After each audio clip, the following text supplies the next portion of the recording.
informação ela vai ser composta por relatórios de navegação, né, dos navegantes, dos administradores, de missionários, de autoridades religiosas. Né? A gente vai ter, por exemplo, textos extremamente descritivos, usando muitos adjetivos, porque a função realmente é fotografar com palavras. Hoje a gente vai para um lugar e tira foto de tudo. Tem gente que tira foto do banheiro. Né? Naquele tempo você não tinha fotografia. Então o que acontecia? Você tinha que descrever. Era uma descrição. E aí dentro da literatura de informação a gente tem um bloco, a literatura informativa, ela é um caráter oficial, mas a gente também tem a literatura de caráter não oficial, tá? Que é a literatura de viagem, um relato da viagem, tá? Tinha o objetivo de fazer uma propaganda, dizer que o Brasil era o Éden, para chamar as pessoas para colonizar isso aqui, que ninguém queria vir para cá. Ninguém queria vir para o Brasil. É um lugar que tem uns bichos estranhos, um povo pelado, Deus me livre pisar lá. Então vamos fazer uma propaganda para trazer a moçada para cá, tá? E aí vamos começar a descrever, e aí vai ter a descrição da ilha de Veracruz, né? Vamos descrever a terra para, quem sabe, alguém queira se encorajar a vir para o Brasil. Tá? Então, a gente vai ter algumas obras, eu vou estar falando aqui algumas, vão estar aparecendo outras. Você vai ter o Diário de Navegação do Pero Lopes de Souza, você vai ter o diálogo sobre a conversão dos gentios do Padre Manuel da Nóbrega, você vai ter o Tratado da Terra de Agente do Brasil do Padre Fernão de Cardim, você vai ter o Tratado Descritivo do Brasil do Gabriel Soares de Souza, você vai ter o Diálogo da Grandeza do Brasil do Ambrósio Fernandes Brandão, tá? E a gente ainda vai ter muitas outras obras que vão estar voltadas apenas para quê? Para descrever a terra e o povo brasileiro. Então, pensar em humanismo, em quentismo, é pensar em quê? Pensar na descrição da terra e do povo, correto? E catequização. Dentro da ideia da literatura de viagem, que foi, né, 2 viagens ao Brasil do alemão Hans Staden, tá? Que ele veio 2 vezes ao Brasil, só que o relato da segunda viagem foi o relato mais interessante. Ele foi capturado por índios, tá? Índios tupinambás, tá? E aí ele, no meio dessa captura, né, eles eram canibais. E aí ele dá aquela fraquejada básica quando ele vê que os índios vão comê-lo, e os índios ficam na dúvida se devem comê-lo ou não. Peraí, será que a gente come esse cara? Ele está fraquejando, porque tinha a ideia de que era importante você comer, no sentido literal da coisa, um guerreiro, porque a força daquele guerreiro, tudo daquele guerreiro iria para os índios. Então os índios ficaram com receio de comê-lo. Tá? E aí o Hans Staden vai passar 9 meses nessa tribo indígena, né? E vai meio que negociar com os índios e vai tapear os índios, né? A todo custo. Primeira desculpa que ele dá, ele diz que ele é francês. Mas aí passa um francês e fala assim, não, esse cara não é francês não, ele é alemão. E aí depois ele fala que ele é um deus. E aí ele conta com a sorte, né? Porque ele diz que ele é um deus e que ele faz lá uma cruz e diz, olha, essa cruz, eu sou representante de um Deus, né? Essa cruz aqui é porque é para o meu altar, alguma coisa mais ou menos assim. Aí o que acontece? Os índios retiram a cruz e aí cai uma grande tempestade. E aí os índios ficam assim, caramba, eu acho que esse rapaz está certo. E ele vai tapeando os índios até ser salvo, tá? Por um navio francês. Voltando ao seu país, ele relata toda a história, ele conta toda a história, escreve e publica um livro.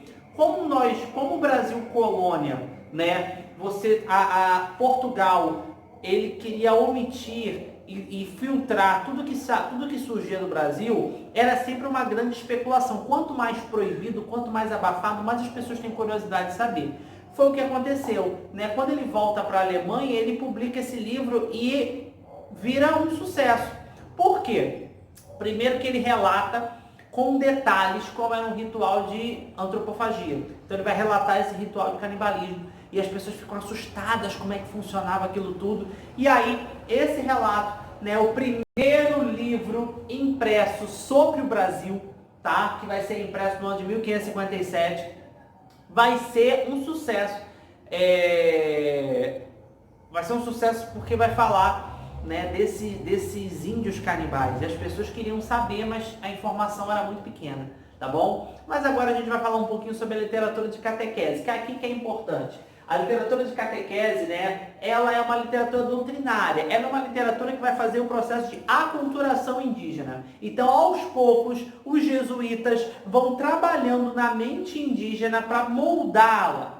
Tá? Então eles vão trabalhando e vão moldando a mente dos índios para que os índios possam começar a aceitar e achar a sua cultura, a cultura europeia, a cultura cristã mais interessante do que a cultura deles. Então eles vão moldando a cabeça dos índios, tá? É uma cultura extremamente moralista, porque alguns valores a igreja condenava, como por exemplo o valor da poligamia. Então a igreja precisava começar a trabalhar isso na mente indígena, tá?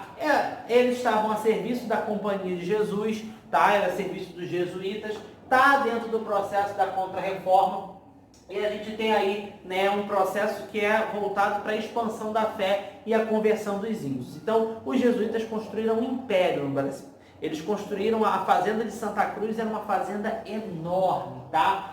A gente tem, por exemplo, dois padres, que é o padre Fernão Cardinho e o padre Manuel da Nóbrega, que se destacam, mas o destaque maior, com certeza, é sobre o padre José de Anchieta. O padre José de Anchieta, ele tem uma função muito didática. Ele tem uma função pedagógica, ele vai explicando para o índio todas as questões, né, da sua cultura, por que a sua cultura é errada, mas por meio do teatro, por meio da poesia. Ele tem uma linguagem muito simples. A linguagem dele é tão simples que se você ler um relato do padre José de Anchieta, você acha que, sei lá, o padre Fábio de Mello que escreveu, porque a linguagem é muito fácil.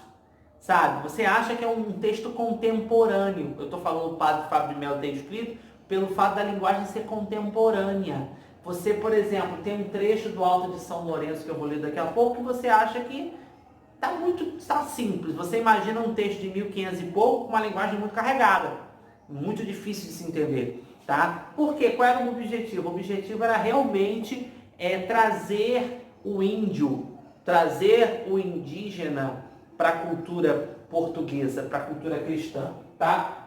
Dentro dessa ideia, o padre José de Anchieta ainda está muito preso não ao classicismo, não ao renascimento, mas às características ainda do humanismo. Ele tem os versos em redondilha menor e maior, que são 5 sílabas poéticas ou 7.